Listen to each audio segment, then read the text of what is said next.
Hello everyone, my name is Aditi. Welcome to Aditi biology classes. आज हम पढ़ेंगे चैप्टर 2 बायोलॉजिकल क्लासिफिकेशन। आज हम डिस्कस करेंगे मेनली बायोलॉजिकल क्लासिफिकेशन के बारे में, किस किस ने पहले बताया और ऑर्गेनिज्म को कैसे कैसे क्लासीफाई किया, उनके क्या क्या ड्रॉबैक रहे। सबसे पहले है, जब क्लासिफिकेशन की बात आती है तो इससे पहले वाले चैप्टर में जो हमने डिस्कस किया था, तो क्लासिफिकेशन क्या है कि आप ऑर्गेनिज्म को उनके सिमिलर और डिसिमिलर कैरेक्टर की बेसिस पर अरेंज करते हैं, वही क्या कहलाता है आपका क्लासिफिकेशन। उसमें अलग अलग कैटेगरी जैसे टैक्सोन वगैरह उनके बारे में हमने डिस्कस किया था। सबसे पहले जैसे ह्यूमन की हम बात करें, हमारी हम बात करें, तो जब ह्यूमन ऐसा मानते हैं कि जो फॉरेस्ट में रहते थे और जब सिविलाइजेशन आपकी बननी शुरू हुई थी, मतलब सिविलाइजेशन शुरू हुआ था, तो किसी भी सिविलाइजेशन में आप ऐसे देखेंगे कि वहाँ पे पर्टिकुलर कुछ क्रॉप उगाई जा रही हैं, पर्टिकुलर कुछ एनिमल उनको रियर किया जा रहा है। जैसे मान लो आप इंडस सिविलाइजेशन की बात करें, ग्रीक सिविलाइजेशन की बात करें या मेसोपोटामिया सिविलाइजेशन है, हर सिविलाइजेशन में कुछ क्रॉप हैं जो उगाई जा रही हैं। साथ में बताया जाएगा ये एनिमल्स हैं जो वहाँ पर लोग पालते थे, या इस टाइप की वहाँ पर लैंग्वेज थी, कुछ भी बताया जाएगा। लेकिन उस टाइम ये माना जाता है कि जो क्लासिफिकेशन था एनिमल्स का या प्लांट का, किस बेसिस पर था, उनके यूज के बेसिस पर, कि वो एनिमल्स ह्यूमंस के यूज में कैसे आ रहे हैं, कौन कौन सी क्रॉप को यूज किया जा रहा है, कौन कौन सी क्रॉप वहाँ पर ज़्यादा उगाई जाती हैं और उनके लिए एनवायरमेंटल फेवरेबल कंडीशन कौन से एरिया में ज़्यादा है। जैसे जो मेसोपोटामिया वाला रीजन है जिसको फर्टाइल क्रिसेंट बोला जाता था, जो दो नदियों के किनारे था, यूफ्रेट्स और टिग्रिस, तो वहाँ पर पर्टिकुलर आपकी जैसे जो व्हीट की वैरायटी है या जो की वैरायटी है, जो भी है वो ज़्यादा उगाई जा रही है। तो वो पर्टिकुलर क्रॉप के लिए कौन सा एनवायरनमेंट फेवरेबल है या वो कितना यूज में आ रही है, कितना लोग उस पर अपना फूड बना रहे हैं, उस पर डिपेंड करता था। साथ में आपका जो शेल्टर है, शेल्टर का मतलब जैसे आप कभी भी देखेंगे जो पुराने आपके जो भी सिविलाइज्ड दिखाए जाते हैं, आपके एरिया बनाए जाते हैं, सभ्यताएं जो होती हैं, उसमें आपको मेनली ईंटें वगैरह तो दिखाई देती हैं, लेकिन जो ऊपर छत के लिए जो लकड़ी का इस्तेमाल करते थे उनके बारे में कुछ भी जानकारी नहीं मिलती। तो ऐसा ही माना जाता है जो भी आपको जो खंडर जैसा दिखाई देता है, कि बड़ी ब्रिक पैटर्न जो दिखाई देता है, उसके ऊपर वुडन का पैटर्न होता होगा। तो वुड भी किस बेसिस पर क्लासिफाई थी कि शेल्टर के लिए कौन सी यूज करें, मतलब ढकने के लिए कौन सी आपकी वुड की वैरायटी अच्छी होगी, कौन सी ज़्यादा वाटर को क्या कर सकती है, अवॉइड कर सकती है, मतलब वाटर कंडीशन में भी क्या कर सकती है, ज़्यादा टाइम तक बनी रह सकती है, दीमक पर किसका असर कम होता होगा। तो ये जो क्लासिफिकेशन था ये ह्यूमन के यूज या डिसयूज के बेसिस पर था। या फिर हम ऐसा कह सकते हैं कि उन्होंने क्लासिफिकेशन किया था तो या तो हमें वो लैंग्वेज पढ़नी नहीं आती, जैसे इंडस सिविलाइजेशन है, सिंधु सभ्यता की जो लैंग्वेज आज तक कोई निकाल ही नहीं पाया कि वो लिखा उन्होंने क्या है, या तो ऐसा कि हम उसको पढ़ ही नहीं पा रहे, तो इसलिए हम क्या मानते हैं कि किसी ने उसको क्लासिफाई नहीं किया। दूसरा, अगर हम बात करें कि जो हम बात करते हैं इसको यूरोपियन टर्म में, कि यूरोपियन जो मानते हैं कि सबसे पहले क्लासिफिकेशन किसने शुरू किया था आपके साइंटिफिक बेसिस पर, अरिस्टोटल ने। तो अरिस्टोटल जो थे वो ग्रीस के रहने वाले थे और प्लूटो एकेडमी जो थी उनके अंडर उन्होंने एजुकेशन ली थी और काफ़ी बड़े स्कॉलर थे, उनको काफ़ी सारे स्ट्रीम्स की नॉलेज थी। मतलब ऐसा नहीं कि सिर्फ बायोलॉजी के बारे में जानते थे, ये फिजिक्स के बारे में भी जानते थे, मेटाफिजिक्स के बारे में जानते थे, पॉलिटिकल साइंस भी जानते थे, फिलोसफी भी जानते थे। तो ये काफ़ी सारे स्ट्रीम्स के फादर माने जाते हैं। तो बायोलॉजी के फादर अरिस्टोटल ही हैं। इन्होंने एक पर्टिकुलर आइलैंड पर जब किसी काम से गए थे, किसी भी पर्टिकुलर लाइफ के एक एरिया में जब वहाँ पर गए, तो वहाँ पर उन्होंने जो भी प्लांट या एनिमल वहाँ पर पाए जा रहे थे उन पर स्टडी की थी और उनके बारे में लिखा भी था, बताया भी था। तो इन्होंने एनिमल और प्लांट को दो बेसिस पर क्लासीफाई किया। जो प्लांट थे उनको बोला गया ट्री, श्रब और हर्ब। ट्री आपने 6th-7th में ये शुरू हो जाता है, ट्री जो वुडी स्टेम जिसका होता है, श्रब जो झाड़ी नुमा होता है, हर्ब जो आपके सॉफ्ट स्टेम होती है, जिनकी स्टेम क्या होती है, वीक होती है, उनको हर्ब बोला जाता है। तो ट्री, श्रब और हर्ब। एनिमल बोले गए कि जिनमें रेड ब्लड सेल प्रेजेंट होती हैं और जिनमें रेड ब्लड सेल अब्सेंट होती हैं। तो जिनमें प्रेजेंट होती हैं वो अलग क्लासीफाई किए गए, जिनमें अब्सेंट होती हैं वो अलग रखे गए। तो क्लासिफिकेशन का इनका मेथड क्या था कि प्लांट तो हैं ट्री, श्रब और हर्ब, उनके वुडी स्टेम के बेसिस पर, फ्लावरिंग के बेसिस पर, और उनकी जो स्टेम है वो वीक है या सॉफ्ट, उनकी हाइट कितनी होती है। और जो एनिमल है किन्हीं में रेड ब्लड सेल प्रेजेंट है या नहीं है, उसके बेसिस पर क्लासीफाई किए गए। तो अरिस्टोटल के काफ़ी सारे जो इन्होंने रिसर्च की थी या पता किया था, वो काफ़ी सारे अभी लुप्त हो चुके हैं। तो उनके स्टूडेंट्स ने जो लिखा उनके बारे में पता चलता है। तो काफ़ी सारी इन्होंने जो बताया था, जो भी चीज़ें, वो काफ़ी सारी लुप्त भी हो गई। उनके बाद हम पढ़ते हैं लीनियस के बारे में।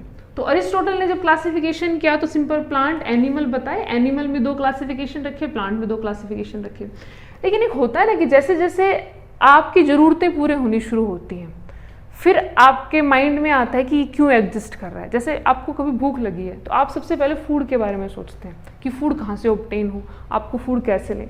आपने फूड लिया, आपने खाना खाया, आपके पास बाकी सब चीज़ें हैं कि आप एक अच्छा घर है आपके पास, रह रहे हैं उसमें। उसके बाद आप क्यूरियस हो जाते हैं कि ये सब चीज़ें क्यों हो रही हैं, पता ना कि क्यों है ऐसा। आप ऑब्जर्व करना शुरू करते हैं, क्वेश्चंस करना शुरू कर देते हैं कि ये पर्टिकुलर प्लांट हैं तो ये ऐसे क्यों हैं, एनिमल्स हैं तो ये ऐसे क्यों हैं, एनिमल्स ऐसे बिहेव क्यों करते हैं। तो सेम वैसे ही है कि जैसे जैसे ह्यूमन सिविलाइज्ड हुआ उसने क्वेश्चन शुरू कर दिए खुद से क्वेश्चन किए कि पर्टिकुलर एनिमल या पर्टिकुलर जो प्लांट है ये पर्टिकुलर सीजन में क्यों ग्रो कर रहा है, इसमें ऐसा ही बिहेवियर क्यों दिखाई दे रहा है। तो हम पहले मानते कि पहले जो क्लासिफिकेशन था वो इंस्टिंक्ट के बेसिस पर था कि हमारी जो ज़रूरतें थी। उसके बाद क्लासिफिकेशन हुआ जैसे मॉर्फोलॉजी के बेसिस पर, जैसे अरिस्टोटल ने किया। उन्होंने एनिमल में जैसे आरबीसी और आपके ट्री, हर्ब, श्रब, हर्ब के प्लांट के बेसिस पर किया, प्लांट में किया। जैसे जैसे ह्यूमन ज़्यादा सिविलाइज होना शुरू हुआ, आप ऐसे ही मान सकते हो, जैसे जो भी स्कॉलर्स थे, जो भी ज़्यादा पढ़े लिखे लोग थे, उन्होंने क्या करना शुरू किया, ऐसे ऑब्जर्व करना शुरू किया कि आसपास जो चेंजेस हैं वो किस वजह से हो रहे हैं, एनवायरनमेंट में चेंज किस वजह से हो रहा है, आपके आसपास जो प्लांट है या एनिमल है उनके बिहेवियर में चेंज कैसे हो रहा है, प्लांट जो उनकी ग्रोथ कैसे हो रही है। तो ये सब जब चेंजेस अपीयर होना शुरू होते हैं और हम क्यूरियस हो जाते हैं उस पर्टिकुलर चीज़ों के बारे में, तो फिर वहाँ पर साइंटिफिक अप्रोच आना शुरू होती है। तो अरिस्टोटल ने जो किया था वो किस बेसिस पर किया था कि उनको नॉलेज बहुत ज़्यादा थी, वो अपने आसपास चीज़ों को क्या करते थे, ऑब्जर्व करते थे। एनवायरनमेंट के बारे में भी उन्होंने लिखा है, और जो पर्यावरण चेंज होता है जैसे मेट्रोलॉजी जिसको बोलते हैं कि आपका एनवायरनमेंट कैसे चेंज है, उसके बारे में उन्होंने बताया था। तो किस वजह से बताया, क्योंकि उनको पता था, अब उन चीज़ों को ऑब्जर्व करना शुरू कर दिया था। बाद में जैसे जैसे आपका सिविलाइजेशन बढ़ा, अब उस पर डिपेंड करता है कि कैसे किंग एग्जिस्ट कर रहे हैं, वो किन चीज़ों को प्रमोट कर रहे हैं। उसके बाद का डिस्क्रिप्शन थोड़ा सा कम मिलता है, बाद में लीनियस और जैसे डार्विन है इन सब के बारे में मिलता है। तो लीनियस जो है उन्होंने 2 किंगडम क्लासिफिकेशन दिया, प्लांटी और एनिमेलिया। तो आपके जो भी ऐसे ऑर्गेनिज्म थे जो मूव कर सकते थे, जिनमें मूवमेंट होता था, वो आपके एनिमेलिया में रख दिए गए, जिनमें मूवमेंट नहीं होता और जो अपना खाना खुद बनाते हैं उनको प्लांटी में रख दिया गया। तो मतलब क्लासिफिकेशन का एक बेसिक नजरिया रखा गया कि जो प्लांट है वो क्या है, जिनमें सेल वॉल प्रेजेंट है, एनिमल वो है जिनमें सेल वॉल प्रेजेंट नहीं है, इस टाइप से। उसके बाद हैकेल ने 3 किंगडम क्लासिफिकेशन दिया, कोपलैंड ने 4 किंगडम और विटेकर ने 5 किंगडम क्लासिफिकेशन किया। इन सबको डिस्कस करने से पहले हम कुछ टर्म्स डिस्कस करते हैं जिनके बारे में आपको पता होना जरूरी है। सबसे पहले प्रोकैरियोट या यूकैरियोट। प्रोकैरियोट या यूकैरियोट का मतलब क्या होता है, जैसे कैरियोन जो वर्ड है उसका मतलब होता है न्यूक्लियस। तो जैसे prokaryote, pro means primitive, karyote means nucleus, primitive type का न्यूक्लियस। यूकैरियोट मीन्स ट्रू, जो ट्रू न्यूक्लियस होता है। तो जो प्रोकैरियोट हैं वो ऑर्गेनिज्म है जिनमें न्यूक्लियस वेल डिफाइंड नहीं होता, मतलब नेक डीएनए होता है, उसमें आपका न्यूक्लियस किसी भी चैम्बर के अंदर अरेंज नहीं होता। यूकैरियोट वो होते हैं कि जिनके अंदर न्यूक्लियस एक पर्टिकुलर चैम्बर में प्रेजेंट होता है, जैसे हमारे अंदर जो यूकैरियोटिक फॉर्म में न्यूक्लियस पाया जाता है। इसको आप और सिंपल समझना चाहें तो ऐसे समझें, जो पुराने टाइम में फ़ोन थे, जो बिल्कुल हम मानते हैं ना, आपके दादा के टाइम में या नाना के टाइम में या परदादा के टाइम में आपने कभी फ़ोन देखे होंगे, तो उसमें क्या होता था कि फ़ोन जो रिसीवर होता था उस पर बात करते थे, डायल करते थे, तो उसमें सिर्फ बात होती थी।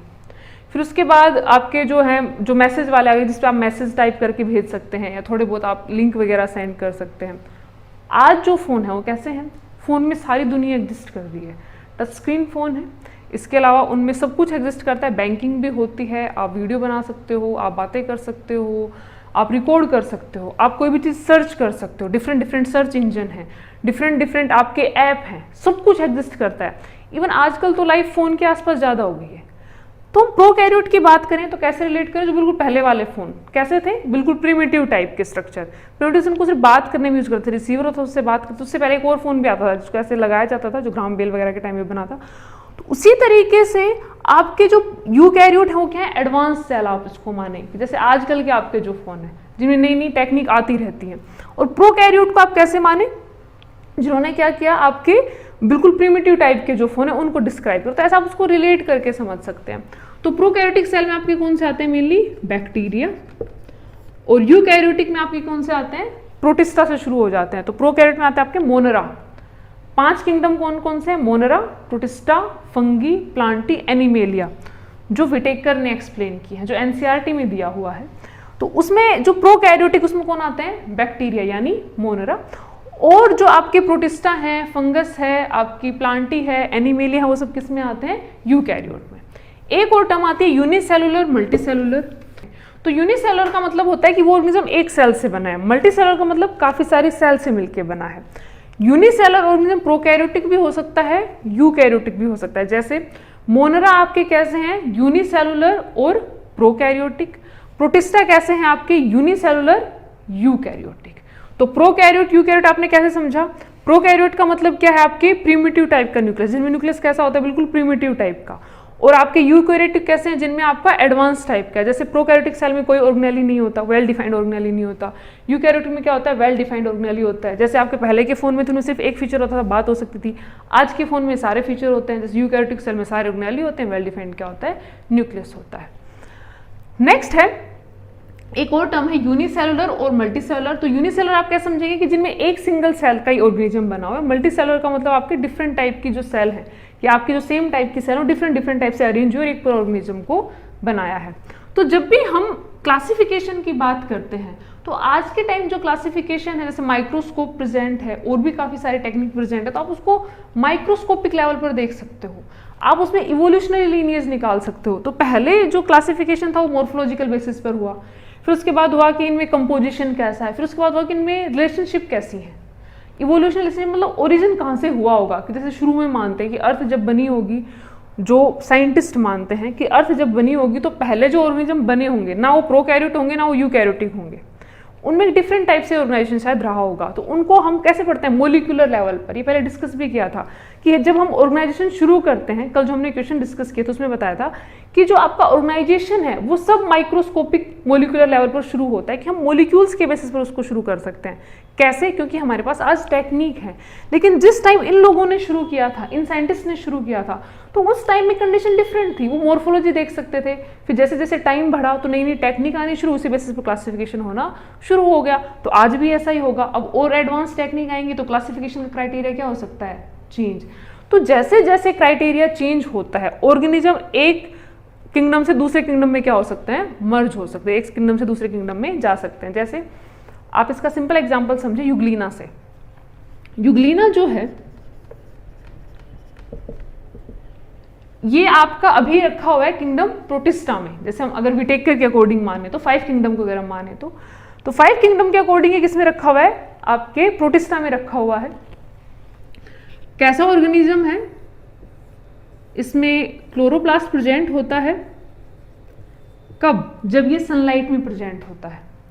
मतलब जब सनलाइट है इसके आसपास एरिया में, इसको लाइट मिल रही है तो ये क्लोरोफिल बनाएगा, अपना फूड खुद बनाएगा। जैसे इसे डार्क में चला गया, मान लो किसी वजह से भी माइग्रेट होकर इसको डार्क रीजन में जाना पड़ा, इसका क्लोरोफिल वहां पे डिग्रेड हो जाता है, खत्म हो जाता है। और उसके बाद इसमें जो मोड ऑफ न्यूट्रिशन कैसा है? दूसरों पर फीड करने का। तो इसने तो अपना mode of nutrition he change कर लिया। जो हमने पहले अगर हम इसको उनकी बात करें तो ये क्या मानते थे कि मोड ऑफ न्यूट्रिशन के बेसिस पर भी है कि वो अपना खाना खुद बनाते हैं, खुद नहीं बनाते। तो सिंपल है, जो अपना खाना खुद बनाते उसको किस में रखा गया था? पहले प्लांटी में। और जब अपना खाना खुद नहीं बनाते उनको क्या बना गया था? एनिमेलिया में। तो यूग्लिना को आप किस में रखोगे? प्लांटी में, एनिमेलिया में। तो उसको तो चलो क्लासिफाई कर देंगे, हम उसको किस में रख देते हैं? प्रोटिस्टा में रख देते हैं। तो प्रोटिस्टा जो किंगडम है उसमें मिक्स रखे हुए हैं, मोनरा में मिक्स रखे हुए हैं कुछ कुछ। तो आप क्लासिफिकेशन जब भी पढ़ें तो उसमें हमेशा आपके पास एक्सेप्शन जरूर होंगे। जैसे हम लिविंग को डिफाइन करने में कुछ कुछ प्रॉब्लम फेस करते हैं, या आपकी स्पीसीज को डिफाइन करने में कुछ कुछ मुश्किलें आपके पास होती हैं, सेम उसी तरीके जब क्लासिफिकेशन किया जाता है तो उनमें जो फाइलोजेनेटिक रिलेशनशिप हैं, उनके जो मोड हैं, रहने का जो तरीका वो चेंज होता रहता है। तो इसमें भी आपको हमेशा क्या मिलते रहेंगे? एक्सेप्शन मिलते रहेंगे। कल हम डिस्कस करेंगे 5 किंगडम क्लासिफिकेशन के बारे में, और साथ में इसमें क्या क्या क्राइटेरिया बनाए गए और किस किस बेसिस पर इनको क्लासिफाई किया गया। आज हमने डिस्कस किया अरिस्टोटल के बारे में, लिनियस के बारे में, हैकेल, कोपलैंड के बारे में कि कैसे इन्होंने अलग अलग क्लासिफिकेशन के सिस्टम दिए। ये आप याद रख सकते हैं। अरिस्टोटल बिल्कुल जो मान सकते हैं फादर ऑफ बायोलॉजी है, उन्होंने सबसे पहले एक्सप्लेन करना शुरू किया था। लिनियस ने 2 किंगडम क्लासिफिकेशन दिया था, हैकेल ने 3 किंगडम क्लासिफिकेशन, कोपलैंड ने 4 किंगडम क्लासिफिकेशन, आर.एच. विटेकर ने 5 किंगडम क्लासिफिकेशन। कल हम डिस्कस करेंगे कि लिनियस का जो क्लासिफिकेशन था उसमें क्या क्या ड्रॉबैक रहे, हैकेल के क्लासिफिकेशन में क्या क्या ड्रॉबैक रहे, जो कोपलैंड ने दिया उन्होंने उसने किंगडम जो क्लासिफाई किया उसमें क्या क्या ड्रॉबैक रह गए, और विटेकर के क्या क्या आपको ड्रॉबैक मिलते हैं, और उसके बाद की क्लासिफिकेशन कौन कौन से आज के टाइम में यूज किए जाते हैं। तो ये वीडियो आपको कैसा लगा मुझे कमेंट सेक्शन में जरूर बताएं। अगर ये वीडियो आपको अच्छा लगा हो तो इसको लाइक करें, शेयर करें, सब्सक्राइब करें।